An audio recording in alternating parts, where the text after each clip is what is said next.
오늘 말씀은 구약성경 시편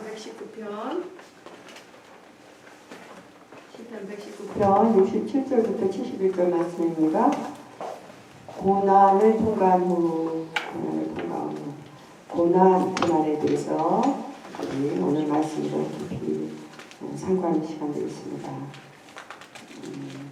고난은 끊임없이 우리에게 다가오는 현실적인 것입니다. 그 고난을 내가 어떻게 설명하고 또 어떻게 해석하느냐에 따라서 우리의 삶이 바뀌는 것입니다.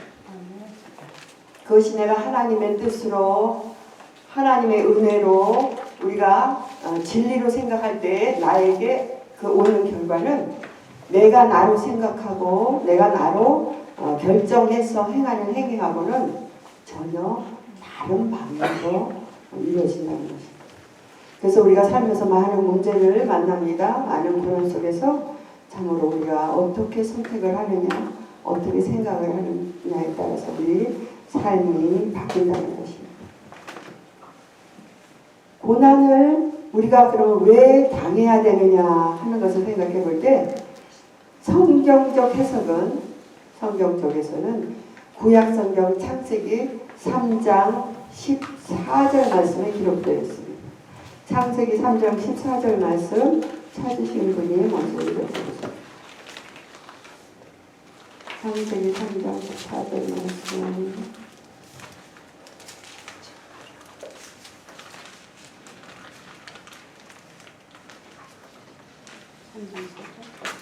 여호와께서 하나님이 내 뱀에게 이르시되 내가 이렇게 하였으니 내가 모든 축복과 너희 모든 시즌보다 더 저주를 받아 배로 다니고 동심도 너를 쏟아버릴지니라. 아멘. 아멘. 네. 사단이 지금 하나님으로부터 받는 저주입니다. 즉 배로 다니면서 종신토록 흙을 먹는 뱀.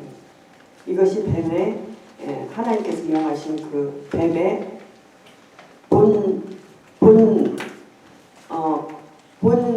뭐라고 해요? 본질이라고 얘기를 해야 되겠죠. 본질. 그래서 그럼 뱀이 무슨 일을 했느냐? 뱀은 미혹하고 유혹해서 그 하와 우리 인류의 조상 아담과 하와를 불순종의 길로 만든 그런 일을 했는데, 그래서 이 사단은 우리를 끊임없이 공격할 수밖에 없는 이 고난을 하나님으로부터 받았어요. 왜? 하나님이 너는 흙을 먹고 살아라 그래요. 흙을 먹고 살아라. 그러면은 이미 그거를 받은 거예요. 사단은. 즉 우리 인간을 공격할 수 있는 모든 고난을 이 사단은 받은 것입니다. 무슨 말입니까? 하나님은 우리 사람을 6일째 흙으로 만드셨습니다. 우리는 흙입니다. 우리 흙에 생기를 넣어서 우리가 생명이 되어 있는데 생기를 넣기 전에 우리 몸은 흙입니다. 흙. 그래서 이 흙은 여러분 뱀이 흙을 먹습니까? 흙 먹고 사는 뱀이 있나요? 없죠. 이 말 뜻은 비유입니다. 뱀은 사람을 통해서 사람의 그 잔혹스러운 그 사단의 계략으로 우리 생명들이 끌려가면서 뱀의 먹이가 된다는 것입니다. 그래서 그 사단의 공격은 그럼 뭐를 통해서 오느냐? 결국은 내 잘못된 생각, 내 잘못된 사고방식, 또 내 경험, 이렇더라 저렇더라, 이렇게 하면 돼, 이렇게 하면 안 돼, 내 스스로 결정하는 것들, 즉 하나님 말씀보다 앞서가는 것들, 그런 것들로 통해서 사단이 나를 공격하는 것입니다. 틈타는 것입니다. 우리가 간혹 그렇게 생각하죠. 어떤 일을 할 때 아이 나중에 하지 뭐, 그렇게 바쁠 거 없지 뭐, 조금 이따 하지 뭐, 이거는 잘 안 될 것 같아, 이건 뭐 할 것 같아, 끊임없이 생각을 하고 있는 것들이 다 사단의 공격입니다. 그 생각이 들어올 때 우리가 어떻게 해야 되느냐? 기도하고 하나님께 묻고 행하는 그런 자세를 취할 때 사단은 우리에게 틈을 못하는 것입니다. 네. 그래서 우리가 늘 모여서 기도하고 예배하는 것은 뭡니까? 우리의 생각 속에, 우리의 마음 속에 이 사단이 틈타지 않게 해주세요. 우리가 사단의 공격을 받지 않게 해주세요. 사단의 공격을 받으면 우리가 불행해지고 멸망당하고 마침내 사망으로 끌려가기 때문입니다. 그래서 사단이 공격하는 것은요, 외부적인 공격이 아닙니다. 내적인 공격입니다. 이 생각과 마음으로 공격을 한다는 것입니다. 그래서 우리에게 스트레스를 가져옵니다. 근심, 염려를 줍니다. 부정적인 생각을 줍니다. 그런 걸 가져오는 게 사단이라는 거죠. 그래서 내적인 것들입니다. 내적인. 그러면 우리가 사단의 공격을 받을 때 모습은 어떤 게 있을까요? 사단의 공격이 오면요, 그것을 못 이겨서 사람들한테 시비 걸고 싸움을 합니다. 상대를 탓하고 이 탓이야 뭐야 그러고 비난하고 그 감정을 다스리지 못하고 그 감정을 막 이렇게 표출하는 이런 행동을 하게 되는 것입니다. 또한 남을 향해서 저주하고 불평하고 원망하고 이런 일을 하는 거죠. 즉 자기 행동에 대한 절제가 없고 그냥 마음이 이끄는 대로 그냥 하는 그 사단의 공격, 내가 하는 게 아니라 사단의 공격으로 내가 한다는 거죠. 자바자기 하고 이런 것들. 그리고 이제 그것도 안 되면은 이제 자기 감옥에 들어가는 거예요. 자기 감옥. 나를 생각하고 나를 판단하고 이제 고집스러워집니다. 나만 주장합니다. 그거 아니면 안 될 것 같아. 그러니까 나를 내버려도 난 내 하고 싶은 대로 할 거야. 나를 주장하는 것이. 이것이 사단의 우리를 공격할 때 우리가 가질 수 있는 모습들입니다. 고난은 누구에게나 있습니다. 어떤 사람은 그래요. 왜 예수를 믿는데 고난이 옵니까? 예수를 믿으면 복 받아야지 왜 고난이 옵니까? 잘못된 신앙을 얘기하는 것입니다. 예수를 믿어도 고난은 옵니다. 예수를 믿어도 고난은 똑같이 와요. 하지만 그 고난을 예수 믿는 사람들은 그 고난을 헤쳐나갈 수 있는 지혜와 지식과 하나님의 말씀이 있기 때문에 그 고난을 이겨나갈 수 있는 힘을 하나님께서 주신다는 것이지 고난이 없다는 얘기가 아닌 것입니다. 여러분 밖에 오늘 비가 많이 옵니다. 비가 올 때 비 맞고 나가는 사람은 어떻게 해요? 옷이 다 젖겠죠. 하지만 비가 올 때 우산을 쓰고 나가는 사람은 어때요? 우산이 가려주겠죠. 이와 같이 우리가 세상 살아갈 때 다 똑같이 당하는 고난을 우리가 피할 수 있는 것은 예수를 믿고 예수 안에서 주님의 음성을 듣고 주님을 믿음으로 또 주님의 말씀에 순종함으로 그 많은 어려움을 비껴 나갈 수 있게 되는 것입니다. 그래서 고난 당할 때 우리가 기도할 때 주님의 음성을 듣습니다. 주님의 위로를 받습니다. 또 위기를 당할 때 또 주님이 그 위기의 소리를 건져내십니다. 사람으로 할 수 없는 그것을 성령께서 하셔서 참으로 우리가 이것은 하나님만 할 수 있는 일이다. 사람으로 안에서 할 수 없다. 이런 것을 깨닫게 됩니다. 또 병에 걸렸을 때, 죽을 병에 걸렸을 때 하나님께서 또 그 생명을 연장해 주셔서 치유해 주시고 회복시켜 주시는 역사.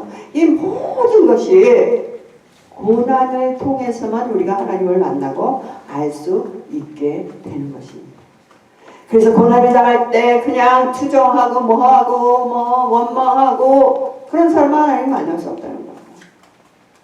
하나님을 알 수도 없고 볼 수도 없고 만질 수도 없는 그 하나님을 자기로서는 할 수가 없는 거예요. 그래서 우리가 그리스도를 믿는 믿음으로만 현실에서 당하는 모든 고난을 벗어날 수 있다는 것입니다. 그래서 그 고난을 통해서 하나님을 만납니다. 또 그 체험을 통해서 하나님을 알아갑니다. 그래서 고난의 의미를 새롭게 하고 고난의 의미를 참으로 은혜로 받아들이면서 우리는 점점점 인격적인 성숙과 성장을 가져오게 되는 것입니다. 이제 세상을 알게 됩니다. 사람들을 보게 됩니다. 나를 알게 됩니다. 왜 이런 일이 일어났는가 이제 하나님의 편에서 하나님의 눈으로 재해석하게 됩니다. 이제 그렇게 하면서 어떻게 해요? 점점 더 주님 안에서 자유와 기쁨을 맛보게 되는 것입니다. 그래서 고난을 당하기 전과 고난을 당한 후의 삶은 이렇게 바뀌어지는 삶을 살아야 돼요. 고난 당하기 전에는 힘들었어요. 모든 것이 깜깜했어요. 앞도 막히고 뒤도 막히고 옆도 막혀. 다 막혔어. 이제 나는 어떻게 할 수가 없으니까 어떻게 해요? 사람들이 그냥 자포자기하고. 하지만 그때 하나님의 음성을 들으면 어때요? 하늘이 열려있는 거예요. 하늘이. 위를 보지 않고 하나님 사람들이 앞을 보고 옆을 보니까 막힌 거예요. 위를 보면 하늘은 열려 있어요. 그래서 하늘을 바라보고 우리가 주님께 나가는, 즉 방향을 바꾸는 거예요. 우리가 주님을 만나는 것은요, 세상을 향하던 내가 방향을 바꿔서 주님을 따라서 가는 그것을 말하고 있는 것입니다. 그래서 방향을 바꾸는 것이 참으로 이제 주님을 따르는 삶, 주님과 함께하는 삶이 된다는 것이죠. 그래서 전과 후가 이렇게 달라져야 돼요. 예수를 믿고 예수를 알아가는 그 삶은 내가 지금까지 세상에서 알지 못했던 것, 보지 못했던 것, 듣지 못했던 것들, 즉 하나님께 속한 그 지혜와 진리와 그 보배가 가득히 있는 이 삶, 이 보배가 있는 삶을 이제 어떻게 해요? 내가 믿고 받아들일 때에 우리는 그와 같은 삶을 살 수 있게 된다고 오늘 다윗 왕, 당시의 다윗 왕이 오늘 시편을 통해서 고백을 하고 있습니다. 고난 당한 것이 내게 유익이라. 내가 고난을 통해서 알게 됐다. 주님의 윤례를 알게 됐다. 주님의 복도를 알게 됐다. 내가 배우게 됐다. 내가 참으로 그것을 다 알고 이제 배우게 됐다. 라고 다윗은 고백하고 있는 것입니다. 그래서 우리가 이렇게 고난을 맞이할 때 우리의 태도는 어때요? 하나님 내가 왜 이런 일을 당해야 돼요? 그러는 게 아니라 고난이 이제 왔구나. 이 고난을 통해서 하나님이 나에게 또 무슨 큰 선물을 주실까? 해가지고 우리는 고난과 당장에 맞서서 나갈 때 주님께서 은혜를 주시고 지혜를 주시고 성령님이 우리와 함께 하시고 인도하셔서 그걸 넘어가는 거예요. 파도 타기 같이 인생은 많은 파도가 있죠. 타고 넘어가는 거예요. 그래서 고난은 그리스도인 예수 믿는 우리는 고난이 아닙니다. 고난은 내가 사는데 그냥 하나의 체험으로 나한테 다가오는 것입니다. 즉 고난이 나쁜 것도 슬픈 것도 좋은 것도 싫은 것도 아니고 체험할 뿐이에요. 그 체험을 통해서 하나님을 더 깊이 알아갈 뿐이에요. 그 체험을 통해서 하나님이 나를 도우시는 손길을 내가 다시 한번 알게 되는 것뿐입니다. 그래서 우리는 언제 무슨 일을 만나든지 요동치 말아야 됩니다. 하나님을 원망해서는 안 됩니다. 하나님이 왜 이런 일을 당했어요? 왜 나는? 그게 아니라 그것을 통해서 하나님이 나를 만나주시고 나에게 은혜를 주시고 더 새로운 뭔가를 주시기 위한 하나님의 계획이라는 것입니다. 그래서 신약에 와서는 사도 바울, 우리가 잘 아는 사도 바울을 통해서 우리가 고난을 더 깊이 깨닫게 됩니다. 사도 바울은요, 그 고난을 고난으로 여기지 않았습니다. 고린도전서 11장 22절부터 30절 말씀 찾으신 분이 읽어주세요. 고린도후서 11장 22절부터 30절 말씀 보면 사도 바울이 당한 고난이 쭉 기록되어 있습니다. 먹을 때 각각 자기의 만찬을 먼저 갖다 먹으며 어떤 사람은 시장하고 어떤 사람은 취하니라. 11장 22절 고린도후서 11장 22절 그러나 주 안에는 남자 없이 여자만 있지 않고 여자 없이 남자만 있지 아니하니라. 이는 여자가 남자에게 난 것 같이 남자도 여자로 말미암아 났음이라. 그리고 모든 것은 하나님에게서 났느니라. 너희는 스스로 판단하라. 여자가 머리를 가리지 않고 하나님께 기도하는 것이 마땅하냐.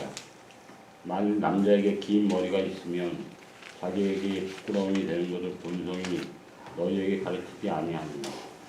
아멘. 만일 여자가 긴 머리가 있으면 자기에게 영광이 되나니 긴 머리는 가리는 것을 대신하여 주셨기 때문이다. 논쟁하려는 생각을 가진 자가 있을지라도 우리에게나 하나님의 모든 교회에는 이런 관례가 없느니라. 아멘. 우리 조아라 사모님 다시 한번 읽어주세요. 12장? 11장. 11장 22. 응. 그들이 히브리인이냐 나도 그러하며 그들이 이스라엘이냐 나도 그러하며 그들이 아브라함의 후손이냐 나도 그러하며 그들이 그리스도인이 일꾼이냐 정신없는 말을 하거니와 나는 더욱 그러하도다. 내가 수고를 넘치도록 하고 옥에 갇히기도 더 많이 하고 매도 수없이 맞고 여러 번 죽을 뻔하였으니 미대인들에게 40에서 하나 감한 매를 5번 맞았으며 3번 태장으로 맞고 1번 돌로 맞고 3번 파선하고 주야를 깊은 바다에서 지냈으며 여러 번 여행하면서 강의 위험과 강도의 위험과 동족의 위험과 이방인의 위험과 시내의 위험과 강의 위험과 바다의 위험과 거짓 형제 중의 위험을 당하고 또 수고하며 애쓰고 여러 번 자지 못하고 지리며 목마르며 여러 번 굶고 춥고 헐벗었노라. 또 아멘. 아멘. 이런 고난을 당하는 분이 있으세요? 네. 이런 고난을 당하는 분이 있습니까? 사도 당일 때 바울은요, 이런 고난을 당했음에도 불구하고 육신의 고난은 이거는 고난이 아니라는 거예요. 왜요?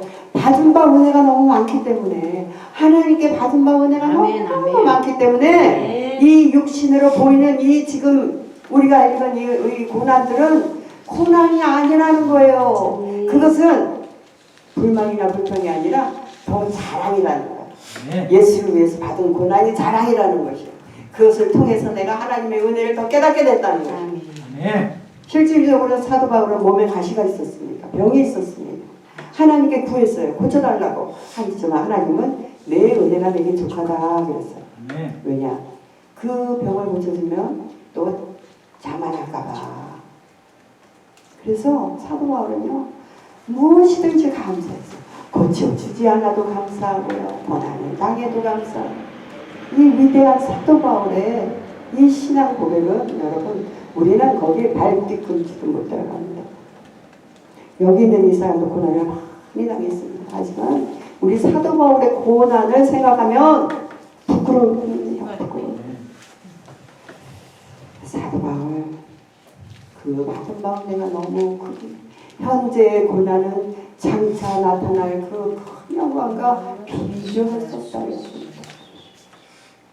하나님 말씀은 무엇입니까? 우리에게 예비된 은혜와 축복이 있다는 것입니다. 말씀으로. 그것은 보이는 세상의 환난이나 고난이 아니라 하나님의 나라, 보이지 않는 그 나라, 영광의 나라에서 우리에게 주시려는 것들이 있다는 것입니다. 그것을 우리가 받기 위해서는 뭐예요? 믿음으로 고난을 이겨나갈 때예요. 네.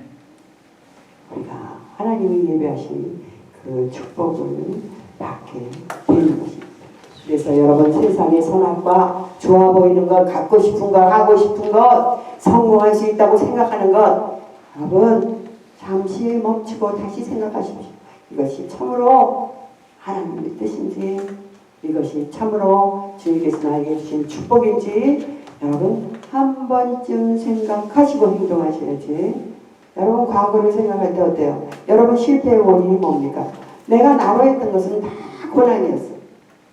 그런데 주님이 하라는 것을 했을 때는 그것이 다 평탄케 되는 길이요, 복된 길이요, 은혜의 길이라는 것입니다. 그래서 여러분 고난은 고난으로 생각하지 마시고 고난 뒤에 올 하나님의 영광을 생각하시고 그 영광을 바라보면서 오늘 이 시간 나에게 주신 지금의 이 고난을 우리 모두 다 용기 있게 지혜롭게 또 담대하게 이겨나가면서 주님께 영광 돌리는 저와 여러분이 되시기를 예수의 이름으로 축원합니다.